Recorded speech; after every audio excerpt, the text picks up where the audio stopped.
A beautiful morning mga kalubis, mga kabe. Today's video we will cook the Bicol Express. I hope you like spicy food. But before that, we will go to the market, we buy coconut and let's enjoy with me cooking. Thank you. So now mga kalubis, mga kabe, nagpakulo ako ng karne. Nilagyan ko lamang po yan ng konting asin, yung rock salt at saka yung pepper seed. So now, nandito tayo sa palengke at tayo bibili ng nyog. Pinili ko po yung nagkakahalaga ng 35 pesos sa tamang laki lamang.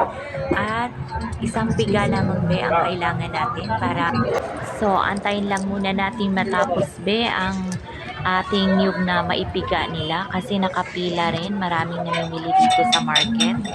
So, we will wait for a while, then we will go home. So now guys, andito na yung gata natin. So we will go home now para mag-start tayo mag-cook. Here in the house, so pinainit ko lang yung ating kawali.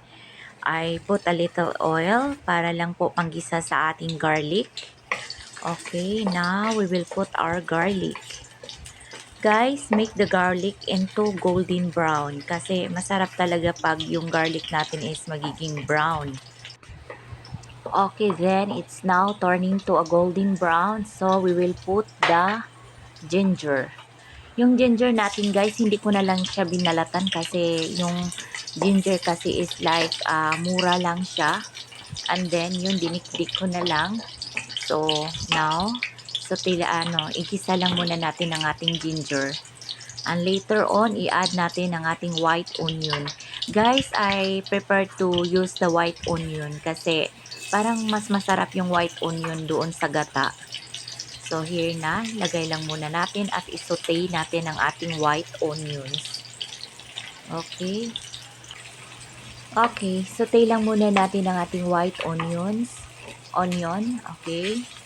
Ayan, yung size ng onion natin guys is like medium size sa kasi malalaki kasi yung white onion, di ba?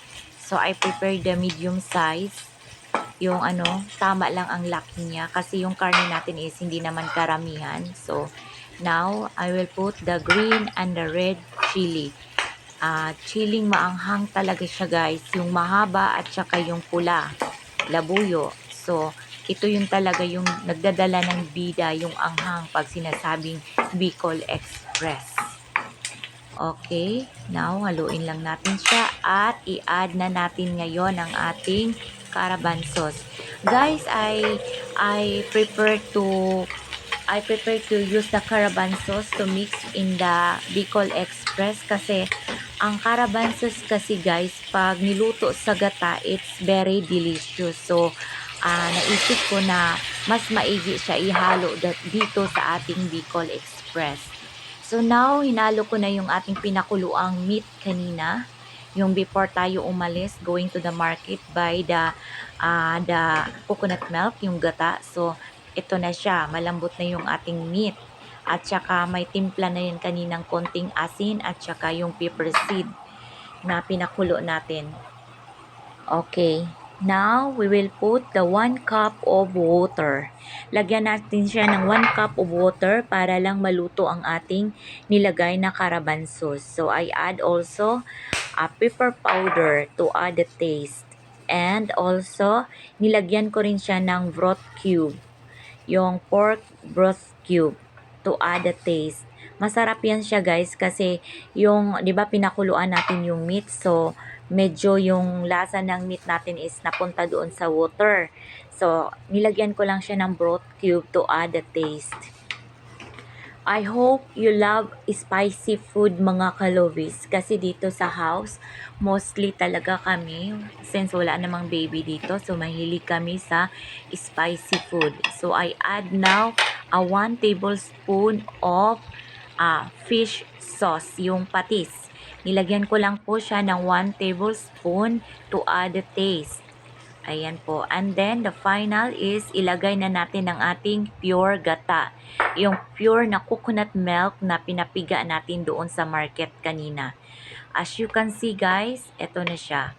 So, no need of adding more salt guys kasi nilagyan na natin ng broth pork cubes at saka yung ating 1 1 tablespoon ng fish sauce, yung patis. So, nagpapalasa na yun. Actually, yung meat natin guys is malasa na yun kasi nilagyan natin siya kanina ng konting salt at saka pepper seed nung ating pinakuluan. So, I add a little bitsin, yung seasoning powder. Optional guys ha. If you don't like to add bitsin, it's okay po. Kasi meron naman yung broth cube. Yung broth cube po, nagpapalasa na. But I love to put a little bit. Yung ano lang, pangpalasa talaga dagdag. Kasi mas tasty kasi pag nilalagyan ng onte. Now, it's ready. Yung ano natin guys, yung meat natin is napaka-tender. This is what I love. So now guys, we've been done cooking our Bicol Express, the menu for today. I hope you enjoy with me in the kitchen. So titikman na natin how's the taste. Well guys, yung meat talaga nito is pinalambot ko because I like the meat, yung tender talaga siya.